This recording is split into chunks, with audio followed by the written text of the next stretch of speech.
네, 오늘은 빌립보서 1장 19절에서 26절 말씀입니다. 네, 제목은 사도 바울의 인생관을 본받아서라는 제목으로 말씀을 선포하겠습니다.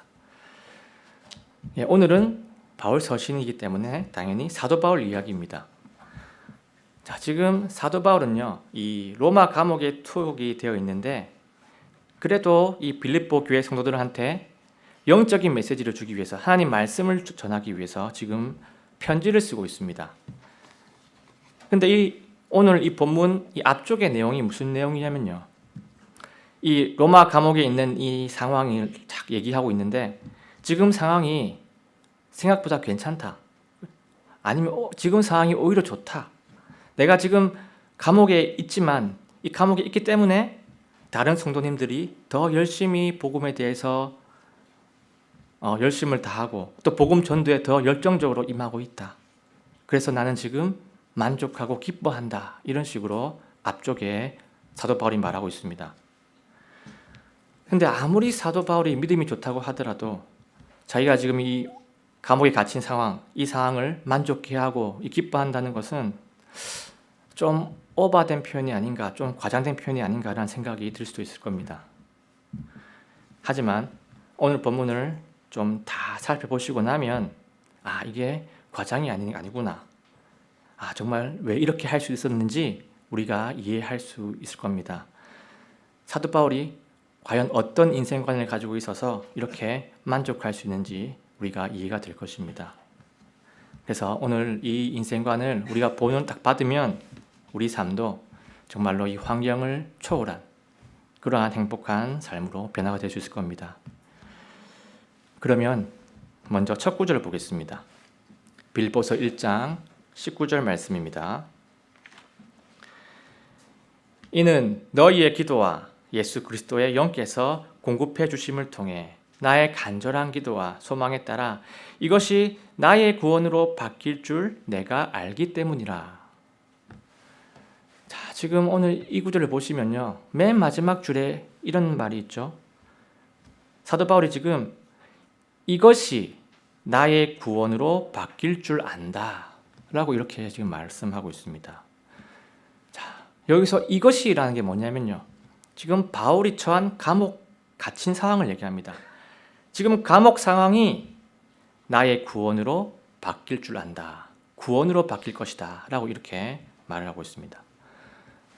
자, 그럼 여기서 구원, 나의 구원이 무엇을 말하는 걸까요? 영혼 구원을 말하는 걸까요?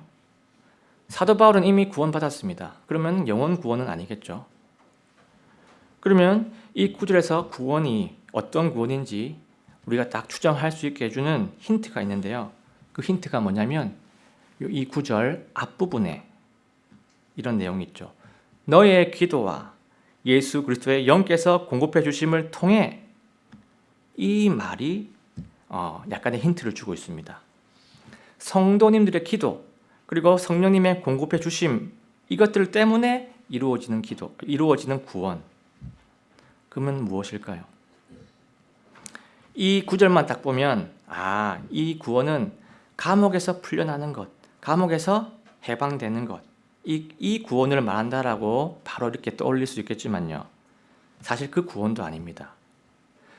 왜 아니냐면요, 이 다음 절에 나오는 20절 이하의 구절들을 보시면 사도 바울은 자기가 감옥 안에서 죽을 수도 있다라고 생각하고 있습니다.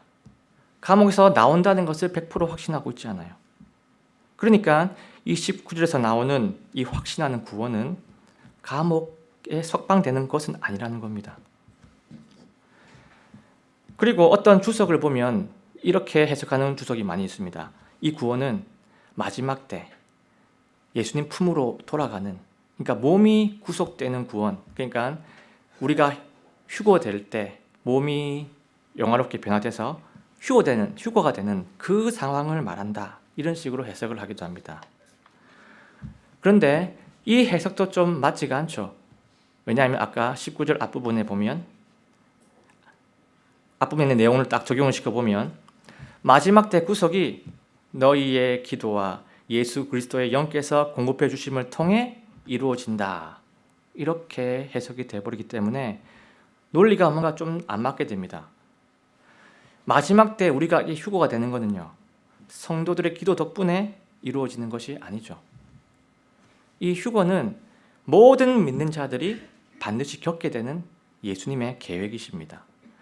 그리스도인이라면 누구나 겪게 되는 구원의 완성이 마지막 때 몸의 구속입니다. 그러면 지금 이 19절에 나오는 구원은 과연 어떤 구원을 말하는 걸까요? 그 다음 구절 20절을 딱 보시면 이 구원이 어떤 구원인지 약간의 추정이 가능해집니다. 20절을 한번 보겠습니다. 나의 간절한 기대와 소망은 내가 어떤 일로도 수치를 당하지 아니하고 항상 그러하였듯이 지금도 온전히 담대하여 살든지 죽든지 내 몸 안에서 그리스도를 존귀하게 하는 것이니. 아멘입니다. 자, 지금 본문을 딱 보시면 사도 바울이 진심으로 원하는 바가 두 개가 나옵니다. 첫 번째가 나오는데 그게 뭐냐면 내가 어떤 일로도 수치를 당하지 아니하고 어떤 일로도 내가 수치를 당하지 않는 것을 바라고 있습니다. 여기서 수치를 당한다는 것이 무엇을 의미할까요? 수치를 당한다. 이 본문에서 수치를 당한다. 이건요, 감옥에서의 핍박, 세상에서의 핍박, 악한 세력들의 방해, 이런 것들 때문에 내가 복음을 저버리고 내가 신앙을 포기하고 이런 협박 때문에 내가 하나님 말씀을 지키지 않고 어기고 하는 그런 신앙의 포기를 말합니다. 이 신앙의 포기를 말하는 거예요. 주변에 있는 방해들 때문에 그 상황에 져서 내가 믿음을 못 지키는 것, 타협하는 것, 신앙을 못 지키는 것, 이것이 바로 사도 바울한테 수치라는 겁니다. 사도 바울은요, 이 방해 때문에 내가 이 믿음을 못 지킨다면 이것이 하나님 앞에 부끄럽고 또 같은 성도님들 앞에도 부끄럽고 나 자신한테도 부끄러운 그런 수치라고 말을 합니다. 그래서 나는 이런 수치를 당하지 않을 거다라는 그런 결심이죠. 당하지 않기를 원합니다. 나는 이런 수치를 안 당할 겁니다. 라는 그런 말로 지금 말하고 있습니다. 그래서 이 19절에서 말하는 구원은요, 뭐냐면 복음을 방해하는 것들, 신앙을 방해하는 것들에서의 구원입니다. 내가 그 방해에 절대 지지 않을 것이다. 그 모습, 그 방해에 지는 모습이 아니고, 다시 말해서 어떤 방해에도 굴복하지 않고 끝까지 믿음을 지키는 것, 끝까지 신앙을 지키는 것, 이 승리가 이 19절에서 말하는 구원의 내용입니다. 자, 복음의 방해, 신앙의 방해, 사도 바울한테 계속 늘 일어나는 일들이죠. 그럼 이걸 무릅쓰고 딱 신앙을 지켜내려면 무엇이 필요할까요? 무엇이 필요한지, 그때 필요한 것이 바로 아까 19절에 나왔습니다. 19절에 너희의 기도와 예수 그리스도의 영께서 공급해 주심. 그러니까 성도님들의 중보기도와 그리고 내 안에 계신 성령님의 도우심이 절대적으로 필요하다는 겁니다.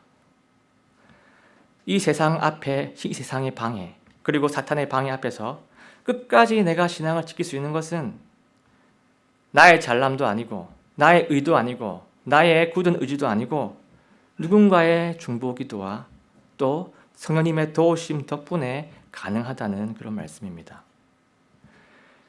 그래서 이 19절에 나오는 나의 구원은요, 내가 끝까지 신앙을 지켜내는 상황, 내가 끝까지 믿음을 지켜내는 상황, 그 방해를 이기는 상황을 이 구절에서 구원이라고 말씀하고 있는 겁니다.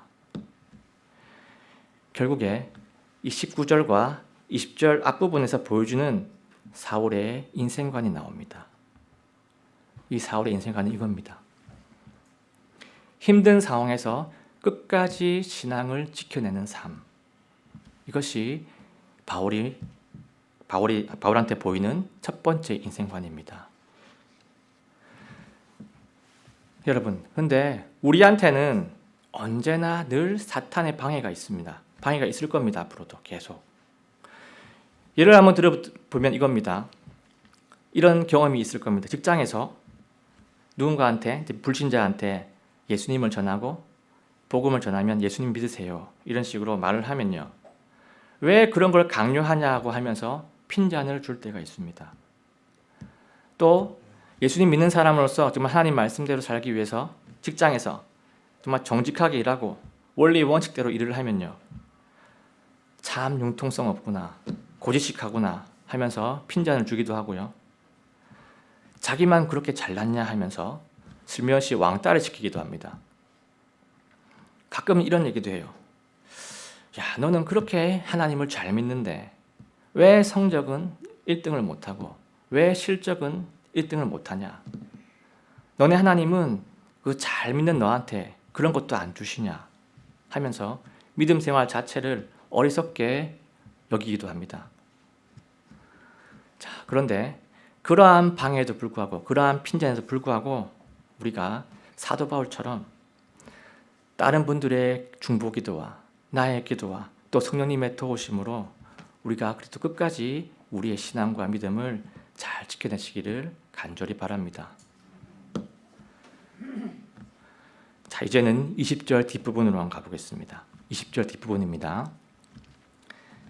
항상 그러하였듯이 지금도 온전히 담대하여 살든지 죽든지 내 몸 안에서 그리스도를 존귀하게 하는 것이니.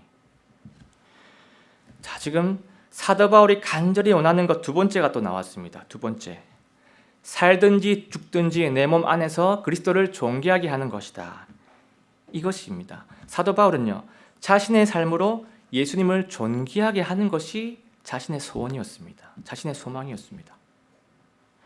본인이 살던, 본인이 감옥에 있던, 나오든 거기서 죽던 이런 것은요, 사도 바울한테 중요한 문제가 아니었습니다.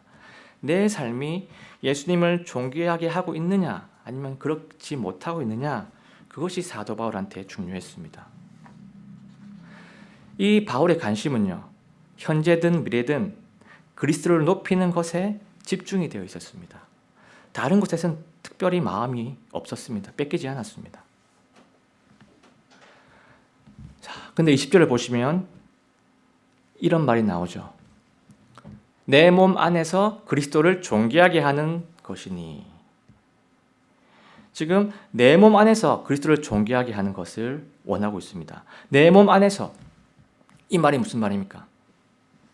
그냥 입만으로 그런 게 아니고, 말로만 그러는 게 아니고, 진짜 내 삶으로, 내 행동으로, 내 실천으로 예수님의 영광을 나타내기 원한다라고 지금 고백을 하고 있습니다. 여러분, 우리의 관심이 무엇입니까?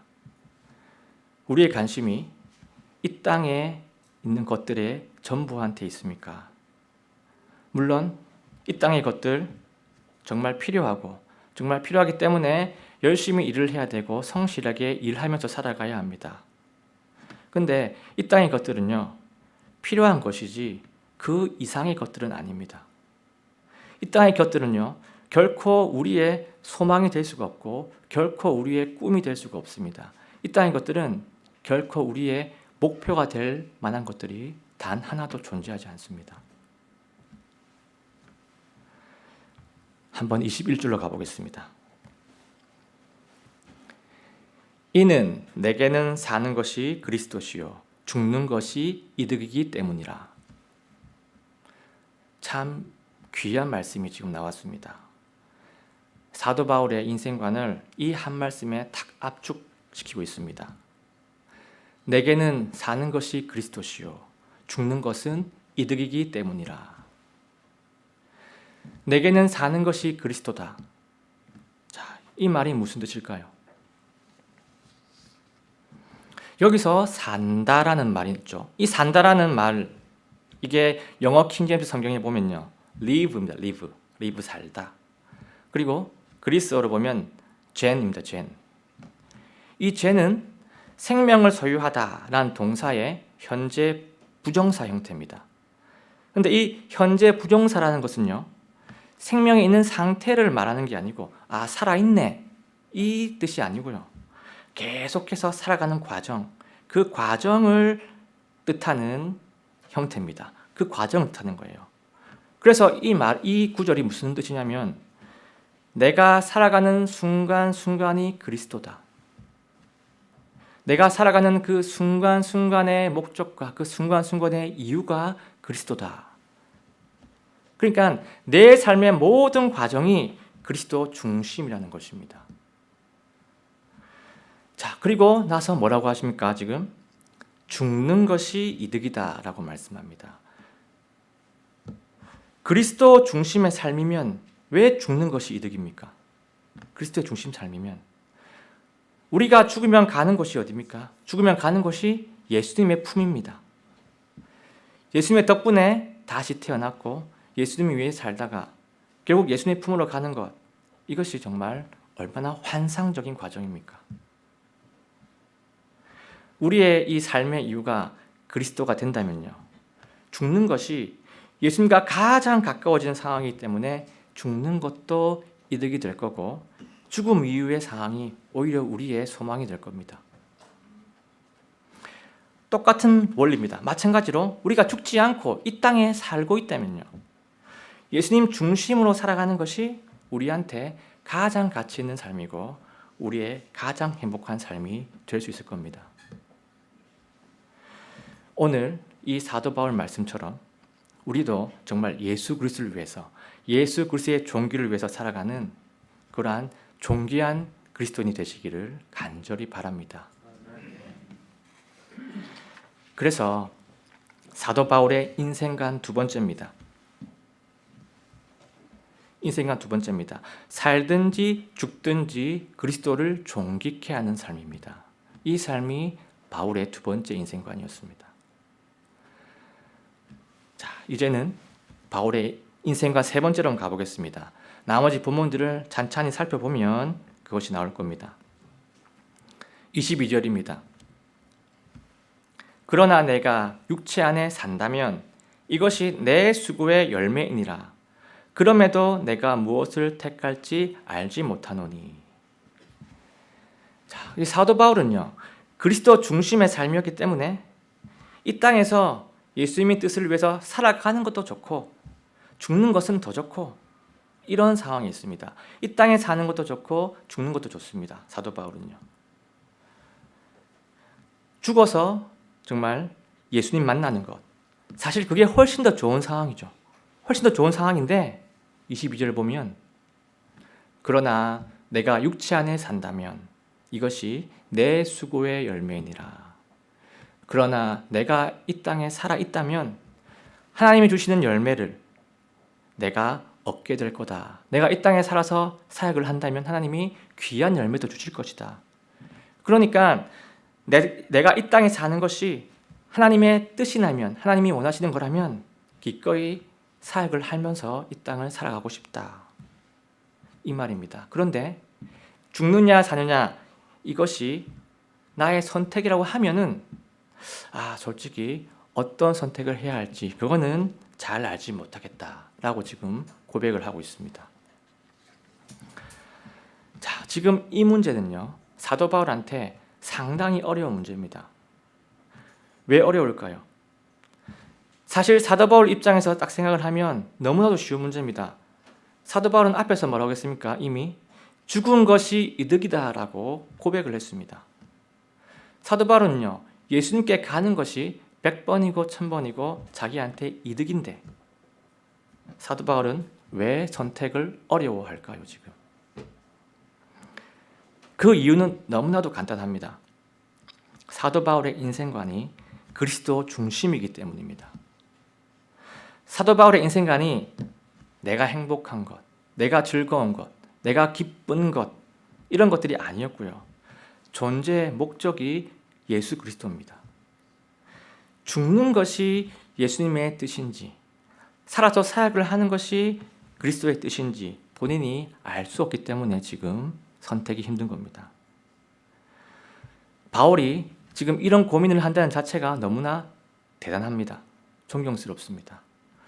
이 그리스도가 바울한테 얼마나 중요한 부분인지, 이 그리스도에 대한 마음이 얼마나 진지한지, 얼마나 진심인지 알게 해주는 그런 대목입니다. 자, 23절로 한번 가보겠습니다.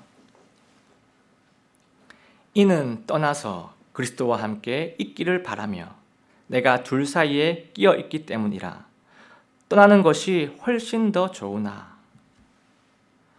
자, 지금 사도 바울은요, 이 두 선택 사이에 끼어 있으니까 내가 지금 힘든 것이지, 죽어서 예수님께로 가는 것이 말할 필요도 훨씬 좋다. 당연히 나는 예수님께 가고 싶다. 내 입장에서는 이렇게 말을 하고 있습니다. 여러분들은 혹시 이 땅에 사시면서 빨리 예수님께로 갔으면 좋겠다라고 생각해 본 적 있으십니까? 물론 몸이 너무 아플 때, 아주 힘든 일을 겪고 있을 때, 아니면 이 땅의 일들이 너무 허무하구나 라고 느껴질 때는 이런 생각을 해보았을 겁니다. 그러면 이러한 특별한 상황이 아니고 그냥 일반적인 상황일 때 예수님께로 빨리 갔으면 좋겠다 라고 생각해 보신 적이 있으십니까? 있으신 분들이 꽤 되실 거라고 생각합니다. 그리스도인들은요, 평상시에도 예수님께서 빨리 갔으면 좋겠다라는 생각하시는 분들이 적지 않을 겁니다. 그런데도 불구하고 마음에 걸리는 부분들이 있지요. 예수님께 빨리 가고 싶지만 마음에 걸리는 부분들이 있을 겁니다. 어떤 것들이 마음에 걸리는지 각자 사람마다 다 이유는 다를 겁니다. 그런데 사도 바울은 지금 어떠했는지 한번 본문을 보면서 살펴보겠습니다. 24절입니다. 그럼에도 불구하고 육체 안에 거하는 것이 너희를 위해 더 필요하니라.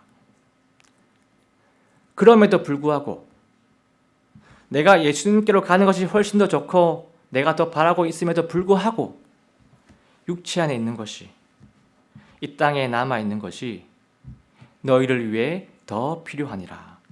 너희 빌립보 성도들을 위해서 더 필요한 것 같구나. 이렇게 말씀하고 있습니다. 나의 유익과 너희의 필요가 서로 다르구나. 나의 유익과 너희의 필요가 정말 이렇게 상충되는 것이 현실이구나. 이것을 지금 보여주고 있습니다. 자, 이 현실을 딱 선포하고 나서 사도 바울은요, 이렇게 이어갑니다. 25절입니다. 이런 확신이 있으므로 너희가 누릴 믿음의 진보와 기쁨을 위해 내가 너희 모두와 함께 거하며 머무를 것을 아노니. 자, 그런데 갑자기 바울이 확신을 합니다. 어떤 확신을 하냐면요, 성도들이 누리게 될 믿음의 진보 그리고 기쁨, 이것을 확신을 합니다. 자, 여기서 기쁨이 나오죠. 이 기쁨이 어떤 기쁨일까요? 나중에 사도 바울을 만나게 되고 만나고 나서 서로 교제하면서 막 즐거운 그 기쁨이 있겠습니까?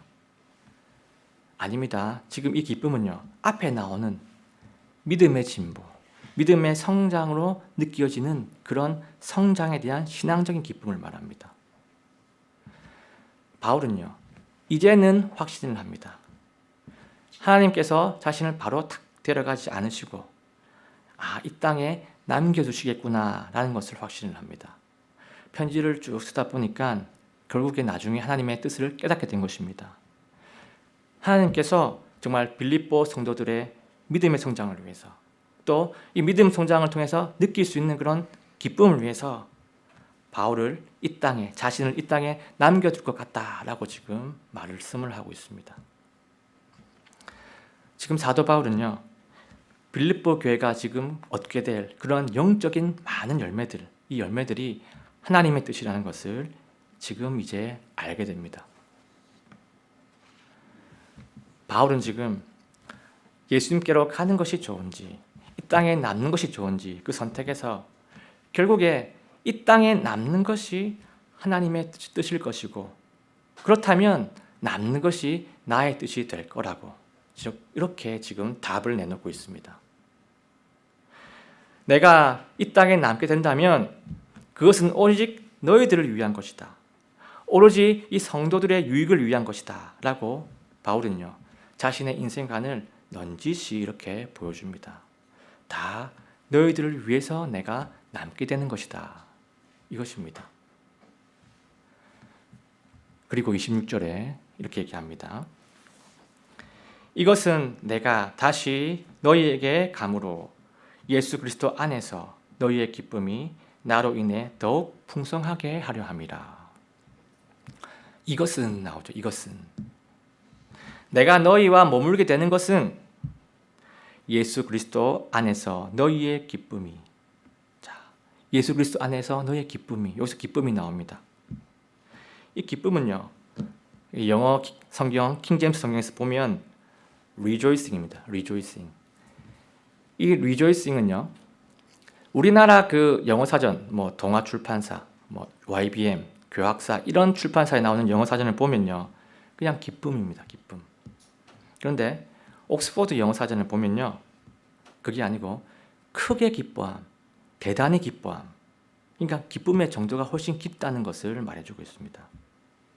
그러니까 이 말이 뭐냐면요, 내가 너희와 머물게 되는 것은 너희가 예수님 안에서 크게 기뻐하는 일들이 넘쳐나게 하기 위해서이다. 내가 이렇게 머무는 것은 너희들의 기쁨을 위해서이다.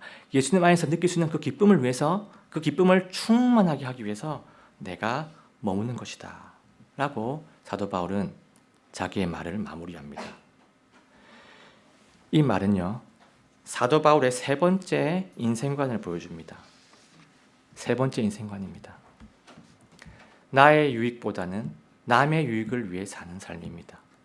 이것이 사도 바울이 사는 세 번째 인생관입니다. 내 유익보다 남의 유익을 위해 살아간다. 이것은 정말 생각보다 결코 쉬운 일이 아닙니다. 말로는 쉽죠.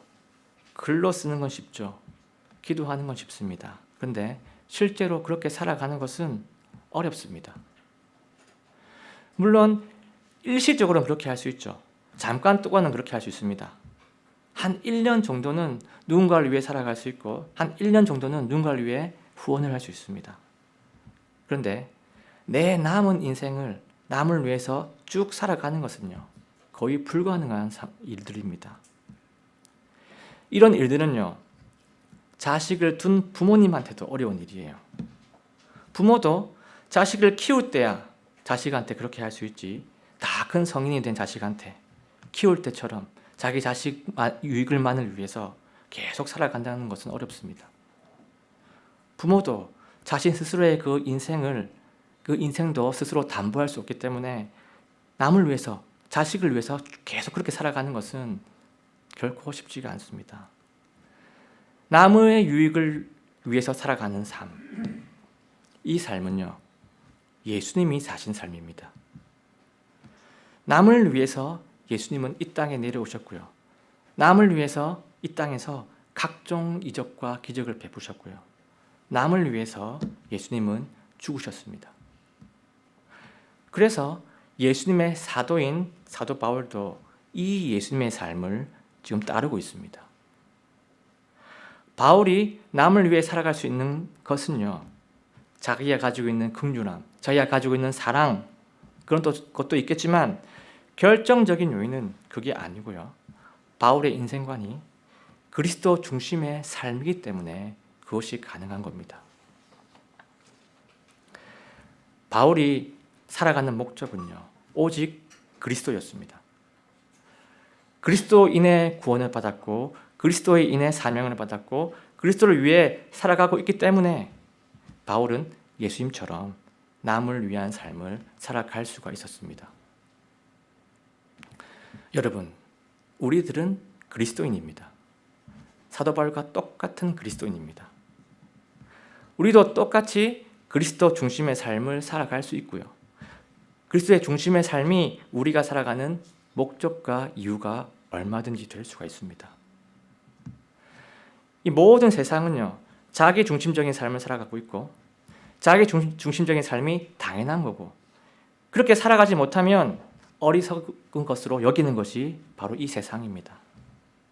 그런데 우리는 성령으로 구별된 사람들이죠.